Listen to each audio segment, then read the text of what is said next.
ഫിലിപ്പൈൻസിൽ കനത്ത നാശം വിതച്ച് കൽമേഗി ചുഴലിക്കാറ്റ് 66 പേര് മരിച്ചതായി സ്ഥിരീകരണം.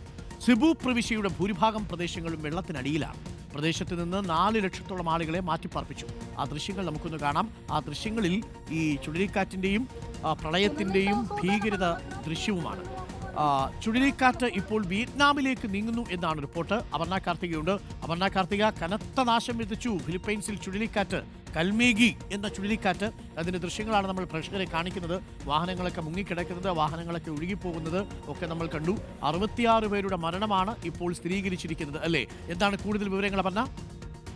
അതെ, 66 പേരുടെ മരണം സ്ഥിരീകരിച്ചിട്ടുണ്ട്. ഏകദേശം 4 ലക്ഷത്തിലധികം ആളുകളെ മാറ്റി പാർപ്പിച്ചിട്ടുണ്ട്. വലിയ തീവ്രത തന്നെയാണ് ഈ ചുഴലിക്കാറ്റിനുള്ളത്. കൽമേഗി ചുഴലിക്കാറ്റ് ടിനു എന്ന് പറയുന്ന ഒരു വകഭേദത്തിലേക്ക് മാറിക്കൊണ്ട്, അതായത് സെബു മേഖലയിലേക്കും അവിടുത്തെ വടക്കൻ പ്രവിശ്യയിലും കനത്ത നാശനഷ്ടമാണ് വരുത്തിയിട്ടുള്ളത് എന്ന് വേണം പറയാൻ. ഒരു പ്രദേശം പൂർണ്ണമായും വെള്ളത്തിനടിയിലാവുന്ന അവസ്ഥയാണുള്ളത്. ഇവിടെ നിന്ന് ആളുകളെ മാറ്റി പാർപ്പിക്കാനുള്ള ശ്രമങ്ങൾ ഇപ്പോഴും തുടർന്നുകൊണ്ടിരിക്കുകയാണ്. പല കെട്ടിടങ്ങളുടെയും മേൽക്കൂരകളിൽ ആളുകൾ ഇപ്പോഴും കൂട്ടത്തോടെ നിൽക്കുന്ന കാഴ്ചകളും അവിടെ നിന്ന് കാണാൻ കഴിയുന്നുണ്ട്. ഇതിനിടെ അവിടെ ഹെലികോപ്റ്ററിൽ രക്ഷാപ്രവർത്തനം നടത്താനുള്ള ശ്രമങ്ങൾ തുടരുന്നുണ്ട്. പക്ഷേ കനത്ത കാറ്റായതുകൊണ്ട് അത് പല സ്ഥലങ്ങളിലും വിജയിച്ചിട്ടില്ല.